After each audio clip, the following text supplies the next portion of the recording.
في يوم من أيام سنة 66 كانت الفنانة فاتن حمامة قاعدة في البيت مع جوزها عمر الشريف. كانوا لسه متجوزين وفجأة جالهم تليفون. اللي كان على الخط التاني واحد اسمه مرسي سعد الدين، كان ساعتها بيشتغل في هيئة الاستعلامات. الو، مساء الخير يا أستاذ، معك مرسي سعد الدين من هيئة الاستعلامات. في ضيف مهم جدا لازم يزوركم. ضيف؟ مين؟ حد من جهاز المخابرات. قال له مساء الخير يا أستاذ عمر، الحقيقة أنا بكلمك عشان عايز أحدد معاك ميعاد مناسب، لأن في ضيف مهم جدا عايز يزوركم في البيت أنت ومدام فاتن. عمر الشريف رد عليه وقال له يا سيدي أهلا وسهلا بيك أنت أو ضيفك، بس الأصول إن أعرف مين اللي جاي يزورني في بيتي. رد عليه مرسي سعد الدين وقال له الضيف اللي هيجي لك حد من جهاز المخابرات، إنما مين بالظبط أنا فعلا ما عنديش فكرة. خلصت المكالمة ومن بعدها فاتن وعمر دماغهم فضلت تودي وتجيب، هو مين اللي جاي وجهاز المخابرات ممكن يعوز مننا ايه؟ ليه المخابرات هتزور بيت فنانين؟ مين الضيف؟ وعايز ايه؟ من جهاز المخابرات. عدت الأيام لحد ما في يوم الجرس رن. فاتن قامت تفتح الباب واتصدمت لما عرفت إن الضيف مش أي ضابط، ده صلاح نصر بنفسه، رئيس جهاز المخابرات العامة في الوقت ده. وطبعا زي ما كل الناس كانت عارفة، صلاح نصر كان واحد من أهم 3 شخصيات في مصر بعد جمال عبد الناصر وعبد الحكيم عامر. المهم، بعد ما صلاح نصر قعد شوية وشرب قهوته بدأ الكلام وقال لهم بصوا بقى، أنا عارف إنكم بتحبوا مصر، واللي بيحب مصر لازم يضحي عشانها ويقف جنبها. كل المطلوب منكم حاجة بسيطة جدا، انتوا فنانين معروفين والناس كلها بتحبكم، الكل بيجي يزوركم في بيتكم، وطبيعي وانتوا قاعدين بتسمعوا كلام كتير، ناس بتحكي وتضحك، احنا بقى عايزين نعرف الكلام اللي بيتقال ده. الناس اللي بيحب مصر لازم يضحي. ناس كتير بتيجي عندكم وبتتكلم، واحنا عايزين نسمع الكلام ده. وبعدين كمل وقال الموضوع بسيط جدا، كل الحكاية اننا هنزرع شوية ميكروفونات كده في البيت والباقي سيبوه علينا. اما بره البيت لو سمعتوا او شفتوا اي حاجة تخص زمايلكم او الناس اللي حواليكم تيجوا تبلغوني فورا.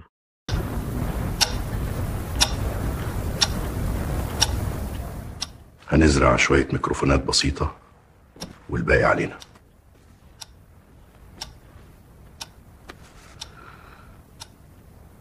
ساعتها قام سلمهم شوية كتب وقال لهم علشان اسهل لكم الموضوع، دي شوية كتب عايزكم تقروها كويس، وبعدها كل حاجة هتبقى واضحة وسهلة بالنسبة لكم.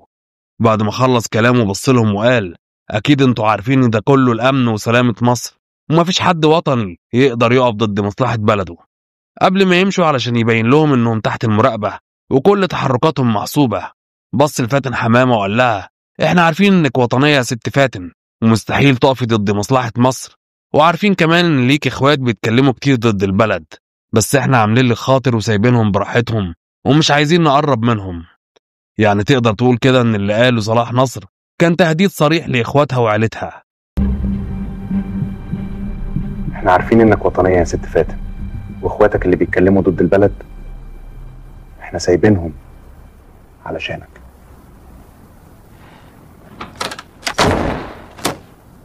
المهم بعد ما مشي، فاتن وعمر قعدوا في حالة صدمة، دماغهم عمالة تودي وتجيب وكل واحد فيهم بيكلم نفسه. طيب احنا لو وافقنا كده هنكون بنشتغل جواسيس ومخبرين على زمايلنا، ولو رفضنا هندخل في صدام مع الأمن، وده مش أي حد، ده صلاح نصر بنفسه. عايز أقولك إن في الوقت ده وبسبب الزيارة دي تحديدا، فاتن حمامة تعرضت لأصعب وأقصى فترة في حياتها. لكن قبل ما ندخل في التفاصيل خلينا أفكرك إن كل اللي عليك تعمله إنك تضغط على علامة اللايك وتشرفني بتعليقك الجميل. نرجع بقى لبداية الحكاية. يوم 27 مايو سنة 31 في حي عابدين بالقاهرة اتولدت البنت الجميلة فاتن حمامة، بنت الأستاذ أحمد حمامة اللي كان موظف أو مدرس في وزارة التعليم، اللي كانت وقتها معروفة باسم وزارة المعارف. من وهي صغيرة جدا ومجرد ما بدأت تتكلم كل اللي حواليها لاحظوا إنها سابقة سنها، يعني زي ما بنقول كده فصيح القرية، عندها قدرة تدخل في أي حوار وتتكلم بثقة ولباقة غريبة على سنها. كان والدها دايما بيحب ياخدها معاه في كل حتة ويفسحها، كان ساعات ياخدها يصورها في الاستوديوهات، مرة يلبسها لبس ممرضة، ومرة فلاحة، ومرة بنت من عيلة غنية. الصور دي بالذات هي اللي كانت السبب وهي اللي حطت أول خطوة لفاتن حمامة في طريق السينما. في يوم من الأيام المجلة نشرت صورة لفاتن حمامة وهي طفلة لابسة لبس ممرضة. الصورة دي كانت بعد ما كسبت المركز السادس في مسابقة أجمل طفلة في مصر. الكلام ده سنة 36. الصورة انتشرت. مين اللي شافها؟ المخرج الكبير محمد كريم. ساعتها كان بيدور على طفلة تشارك مع المطرب محمد عبد الوهاب فيلمه الجديد اللي كان اسمه يوم سعيد. أول ما شاف الصورة قال لمساعدينه دوروا لي على البنت دي بأي طريقة، أنا عايزها في الفيلم. وفعلا فضلوا يدوروا عليها لحد ما لقوها بمساعدة الفنان فؤاد الرشيدي. أول ما جابوها للمخرج محمد كريم وشافها بعينه طار بيها من الفرحة. من أول لحظة لمضتها وشقاوتها ولبقتها في الكلام خطفت قلوب الكل، لدرجة إن فريق العمل كبر دورها في الفيلم بعد ما شافوا قد إيه الكاميرا بتحبها.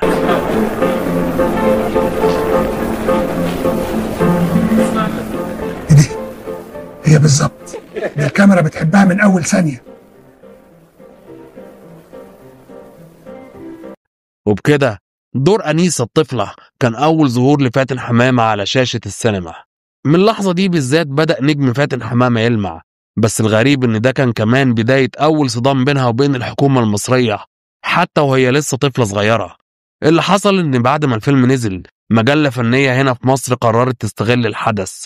كتبوا عنوان كبير بيقول إن البنت دي لسه طفلة والتمثيل خطر على صحتها، وطالبوا الحكومة إنهم يمنعوها من التمثيل تماما. وفعلا الحكومة المصرية كانت على وشك إنها تصدر قرار رسمي يمنع الطفلة فاتن حمامة من التمثيل. لكن نفس المجلة اللي نشرت الخبر الأولاني قررت تستغل الموقف وقالت إحنا عملنا استفتاء بين الجمهور والناس كلها قالت إنها عايزة الطفلة تمثل. وبسبب الكلام ده الحكومة تراجعت عن القرار وسمحوا لفاتن تكمل طريقها في السينما. أما الموقف التاني اللي صدمت فيه فاتن حمامة مع الحكومة المصرية كانت وهي لسه طالبة لما خرجت في مظاهرات للبنات ضد أنتوني إيدن رئيس وزراء بريطانيا وقتها، لأن الإنجليز كانوا رافضين إن هم يمشوا من مصر. وفاتن مع بنات كتير خرجوا يهتفوا في الشوارع ضد الاحتلال. من ضمن البنات اللي شاركوا كانت حسن شاه اللي بعد كده بقت كاتبة مشهورة، وكمان نعيمة حمدي زميلتهم التالتة. بس طبعا الموقف ده عمل مشكلة كبيرة لفاتن في المدرسة. المديرة وكان اسمها الأستاذة إحسان بعتت استدعت أولياء أمور البنات كلهم، وطبعا كان من ضمنهم الأستاذ أحمد حمامة والد فاتن. أول ما جه المدرسة مسك بنته واداها علقة محترمة، وفاتن بنفسها كانت بتقول عليها بعد كده علقة موت. اللي حصل ساعتها ان الموقف ده والنظرة دي تحديدا سابوا جواها أثر كبير جدا، لدرجة انها فضلت فاكرة الشخصية دي طول حياتها. ولما كبرت جسدت شخصيتها في مسلسل ضمير أبلة حكمت بعد سنين طويلة. أما الموقف الثالث اللي خلى فاتن تصطدم بالحكومة المصرية، فاتن حمامة بعد ما نجمها سطع وبقت الفنانة الكبيرة فاتن حمامة اتكرمت عن فيلمها الشهير الباب المفتوح. الفيلم ده اتعرض في يوم من الأيام في مهرجان جاكرتا في أندونيسيا. بعد ما اتعرض هناك كسب جايزة أحسن فيلم، وفاتن نفسها خدت جايزة أحسن ممثلة. بس لأنها ما كانتش موجودة في المهرجان وقتها، اللي استلم الجايزة بدلها كان مندوب الحكومة المصرية اللي كان حاضر هناك. خلص المهرجان والليلة عدت وكل حاجة انتهت، لكن لما رجعت فاتن مصر طالبت الحكومة تسلمها الجايزة بتاعتها.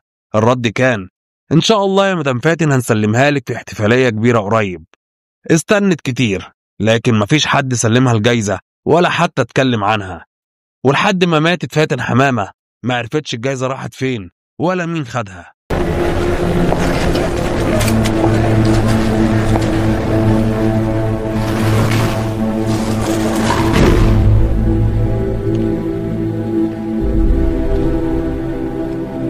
وزي ما فاتن اصطدمت ببعض قرارات الحكومة المصرية، هي كمان اصطدمت بالسياسة نفسها. بداية نضجها ووعيها السياسي كان مع ثورة يوليو 52. كانت دايما شايفة ان الثورة دي جاية مخصوص عشان تقضي على الفساد وتعيد توزيع ثروات الأغنياء على الفقراء، خصوصا انها كانت بتعتبر نفسها وأسرتها من الطبقة المتوسطة وإن ما كانتش فقيرة، لأنهم لا كانوا أصحاب أراضي ولا أصحاب ثروات، وكانت مؤمنة ان الثورة دي قامت عشان الناس اللي زيهم. فضلت متمسكة بالمبادئ دي لحد ما حصل أول صدام بينها وبين سياسات جمال عبد الناصر، وخصوصا في القرارات اللي تخص قانون الإصلاح الزراعي. في البداية وكلام فاتن حمامة هنا على لسانها هي شخصيا قالت إنها كانت من أول الناس اللي دعمت قرارات جمال عبد الناصر، وقالت بالحرف أنا كنت مؤيدة بقراره أول ما حدد الملكية ب200 فدان. ساعتها خرجت في مظاهرات وهتفت كنت مؤمنة ان القرار ده في صالح البلد. لكن بعد شوية لما عبد الناصر رجع في قراره وقلل الملكية ل100 فدان بس، هنا بدأت نظرتها تتغير. بدأ جواها خلاف سياسي واضح مع سياساته. قالت باستغراب: هو الراجل ده ليه مخادع كده؟ يعني يطلع قرار ب200 فدان وبعدها على طول يطلع قرار يخفضه ل100 فدان. القرارات دي بتطلع ازاي؟ هل فعلا بيكون دارسها ولا بيقولها كده من غير تفكير؟ من اللحظة دي زي ما وصفت نفسها بدأت تحس إن الأوضاع حواليها بقت مش مبشرة خالص، خصوصا بعد ما شافت بنفسها الفساد اللي كان بيحصل من رجالة جمال عبد الناصر. وده كان كلامها أيضا في لقائها مع الأستاذ عبد النور خليل لما قالت إن الصدمة الحقيقية جواها من سياسات عبد الناصر بدأت لما شافت الناس بيتاخدوا من بيوتهم في نص الليل وبيتحبسوا من غير سبب واضح. وقالت إن الخوف والرعب سيطروا عليها لأن الناس كانت بتدخل السجون بسبب كلمة تتقال بس. وقالت كمان: قلت لنفسي ازاي كده؟ احنا الثورة دي قمنا بيها عشان نقضي على الفساد مش عشان نعيش فيه من جديد. بس بالشكل اللي كان بيحصل وقتها فاتن حمامة بدأت تحس ان الثورة نفسها بقت هي مصدر الفساد اللي قامت علشان تحاربه. كان اكبر مشكلة بالنسبة لها ان المخابرات المصرية بقت فعليا المتحكمة في كل حاجة في البلد. قالت على لسانها: ما كانش في حد يقدر يتحرك ولا يسافر ولا يخرج بره مصر الا بتصريح امني، ولو الحكومة شايفة ان الشخص ده مش مأمون الجانب او مش عاجبهم فخلاص التصريح بيتمنع عنه تماما. وده اللي خلاها تحس ان مصر بقت مكان غير آمن عشان تعيش فيه. الايام عدت على كده لحد ما حصل الموقف اللي قلب حياتها كلها، الموقف اللي مش بس خلاها تخاف على البلد، ده خلاها تخاف من البلد نفسها.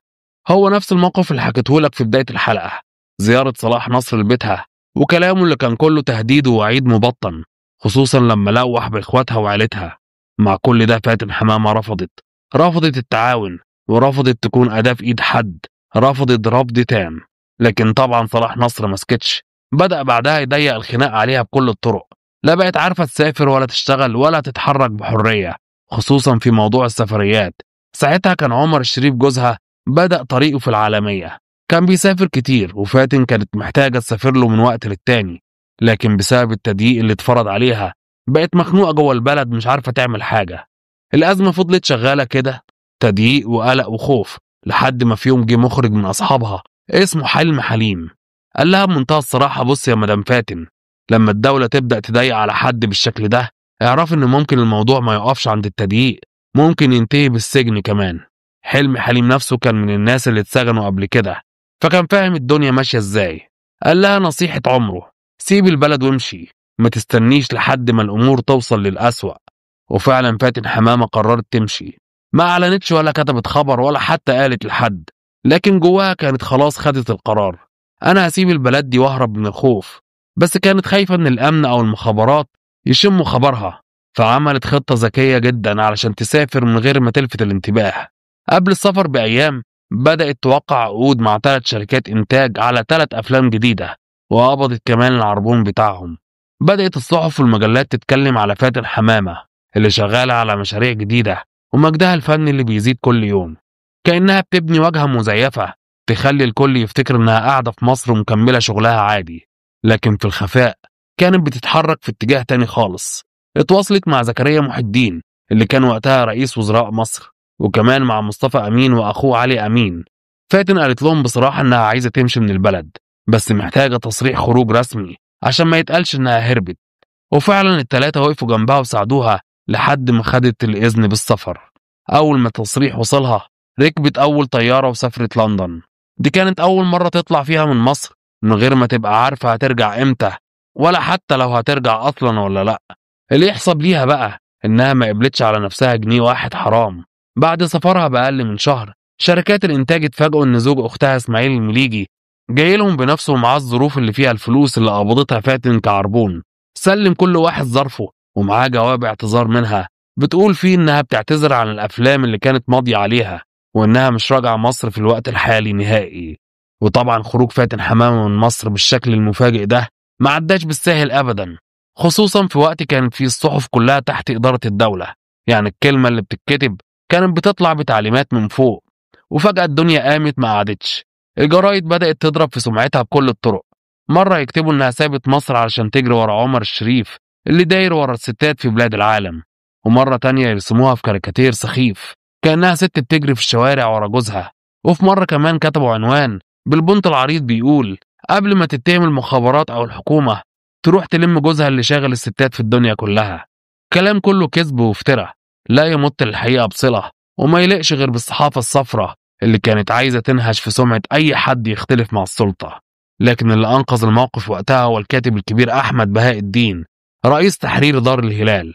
الراجل لما شاف اللي بيحصل قرر يقيل سعد الدين توفيق رئيس مجلة الكواكب ورسام الكاريكاتير عبد السميع، علشان الاتنين كانوا عاملين حملة تشويه ليل ونهار ضد فاتن حمامة. ومع كل ده كانت فاتن بره مصر بعيدة جسديا، لكن قلبها لسه في البلد. ومع ذلك حصل حدثين كبار خلوها تتأكد 100% إن القرار اللي خدته هو القرار الصح. الحدث الأول كان القبض على الكاتب مصطفى أمين في القضية الشهيرة اللي اتعرفت باسم قضية التجسس لصالح السفارة الأمريكية. قضية هزت الوسط الصحفي كله، لكن فاتن حمامة زي ناس كتير في الوقت ده كانت شايفة إن القضية دي ملفقة، وإن اللي ورا تلفيقها هو محمد حسنين هيكل نفسه. أما الحدث الثاني كان نكسة 67 اللي استقبلت أخبارها وهي بره مصر. ساعتها قالت لنفسها إن بعد النكسة دي خلاص اتكتبت شهادة وفاة عبد الناصر سياسيا. من اللحظة دي اقتنعت إن البلد اللي كانت بتحلم تشوفها حرة وعادلة بقت بلد الخوف والتشويه والفساد، وإن هروبها ما كانش جبن، ده كان نجاح. المهم بعد ما حصلت النكسة ابتدت بعدها حملات التطهير الداخلي.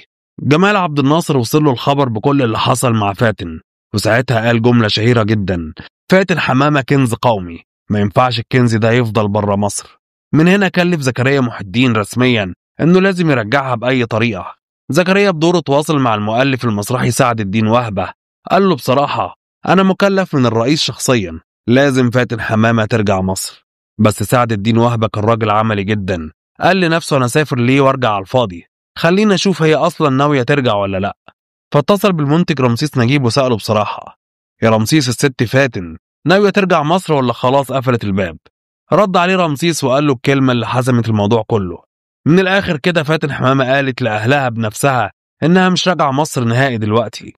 الحكاية دي لما الصحفية حنان شومان سألت فاتن عنها بعد كده قالت لها بالحرف: إزاي تهربي من جمال عبد الناصر؟ ده الراجل كان شايفك كنز قومي. ضحكت فاتن وقالت بكل هدوء: أنا ما هربتش من جمال عبد الناصر، أنا هربت من رجالة جمال عبد الناصر.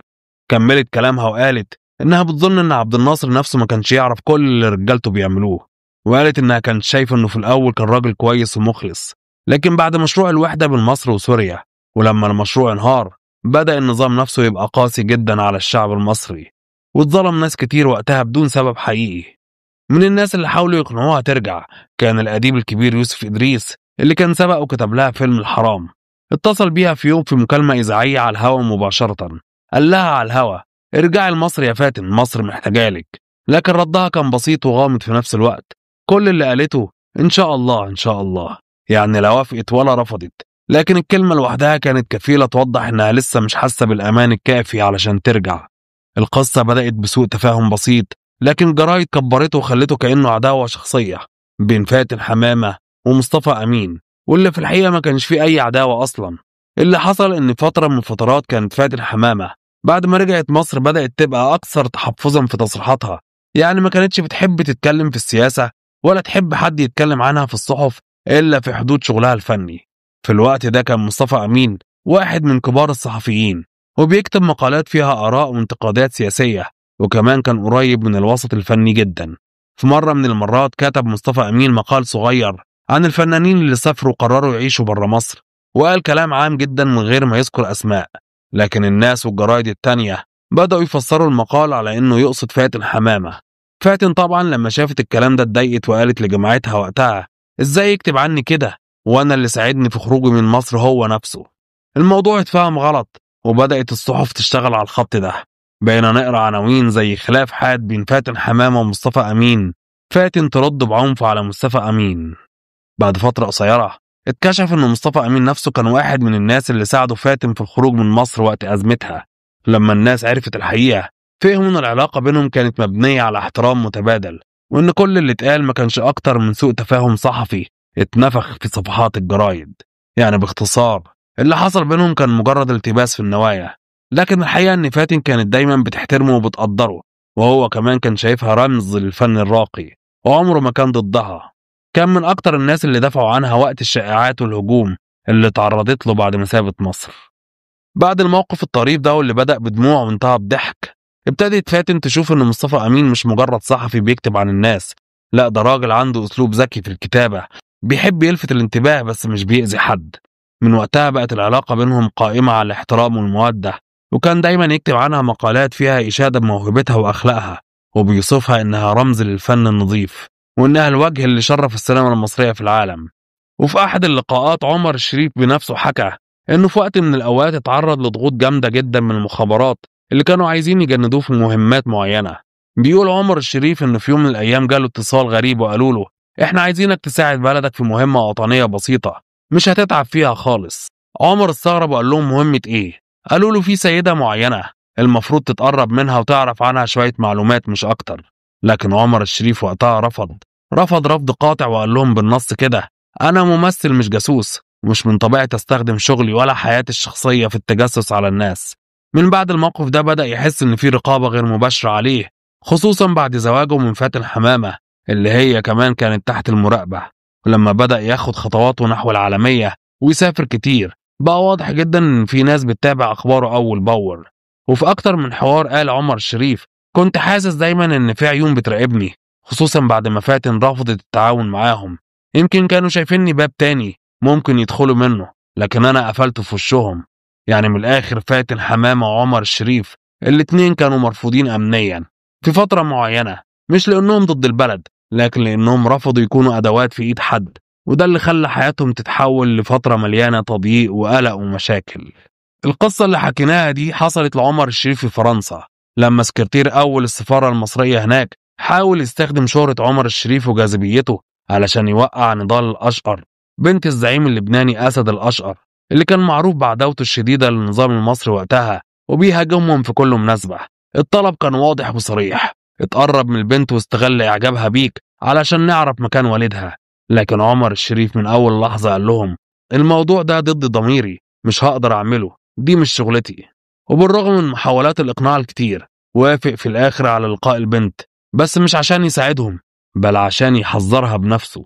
وفعلا لما قعد معاها قال لها بكل وضوح في حد هيدخل دلوقتي يقولك انه مخرج مصري بس هو في الحقيقة ضابط مخابرات، خدي بالك منه وما تتجاوبيش معاه في اي حاجة تخص والدك. قال لها الجملة اللي فضلت محفورة في التاريخ انا كده خلصت ذمتي بيني وبين ربنا. بعدها قام ومشي من غير ما يكمل المشهد اللي كانوا مجهزينه. الموقف ده خلى ناس كتير جدا في المخابرات تزعل منه لانهم شافوا انه افشل عملية كانت ممكن توصلهم لهدف مهم جدا، لكن في المقابل كسب احترام ناس تانية شافت انه اتصرف بكرامة وإنسانية عالية. من بعدها ابتدى عمر الشريف يحس ان الأضواء اللي حواليه مش كلها أضواء شهرة، في جزء منها كانت عيون بتراقبه، واللي خلى علاقته مع المخابرات تبقى فترة جدا، خصوصا بعد ما رفض التعاون تماما في أي مهمة بعدها. وبعد رحلة عمر مليانة نجاح وشهرة قررت فاتن حمامة انها تهدى وتعيش حياة بسيطة وهادية بعيدة عن الأضواء مع زوجها الدكتور محمد عبد الوهاب اللي كان حبها الحقيقي ورفيق عمرها في آخر سنينها. لكن حتى وهي بعيدة عن الشاشة فضلت الناس بتحبها وتحترمها كأنها لسه بتظهر كل يوم، لأن مكانتها كانت أكبر من مجرد فنانة. تخيل أنهم عرضوا عليها $1,000,000 علشان تكتب وتنشر مذكراتها، لكنها رفضت تماما وقالت جملتها اللي بتلخص شخصيتها كلها أنا مش هخلي سيرتي على كل لسان، حياتي ملكي أنا. وكمان لما جالها عرض من واحدة من أكبر الشركات في العالم علشان تعمل إعلان تلفزيوني مقابل $1,000,000 كاش، رفضت من غير تفكير وقالت مش بعد تاريخ ده كله أطلع بيع نفسي في إعلان مهما كان المبلغ. كانت شايفة أن الكرامة الفنية أهم من أي مال، وأن قيمة الفنان في احترامه لنفسه وتاريخه مش في الأجر اللي بياخده. فضلت كده لحد آخر يوم في حياتها محتفظة بهيبتها وبحب الناس ليها. وفعلا يوم 17 يناير سنة 2015 كانت نهاية رحلة واحدة من أنقى وأعظم الفنانات في تاريخ مصر. اليوم ده كانت قاعدة في النادي مع زوجها الدكتور محمد عبد الوهاب، ضحكت واتغدت وكان شكلها بخير، مفيش أي حاجة تنذر باللي جاي. لكن بعد ما رجعوا البيت بدأت تحس بتعب شديد جدا، ألم مفاجئ وصراخ، وبعدها بلحظات هادية جدا فرقت الحياة بهدوء زي ما كانت دايما هادية في حياتها. الخبر لما نزل مصر كلها وقفت، ما كانش مجرد خبر وفاة فنانة، كان رحيل رمز، الست اللي كل الأجيال شافوا فيها معنى الرقي والاحترام والأنوثة الحقيقية. جنازتها كانت بسيطة جدا زي ما وصت، من غير مظاهر وكاميرات، لكن القلوب كلها كانت معاها. ملايين دعوا لها وملايين بكوا عليها من غير ما يعرفوها شخصيا، لأن فاتن حمامة كانت بتحسسك إنها قريبة منك. سبحان الله، حتى في آخر وصاياها فكرت في الناس، فكرت في الفقراء وفي الناس اللي خدموها. وصلت إن جزء من فلوسها يروح للسفراج اللي عاش معاها سنين طويلة، وجزء تاني يتوزع شهريا على عائلات المحتاجة. يعني حتى وهي رايحة لربها سابت خير ماشي وراها. فاتن حمامة رغم رحيلها فضلت عايشة في قلوبنا، وأفلامها لسه بتنور الشاشات.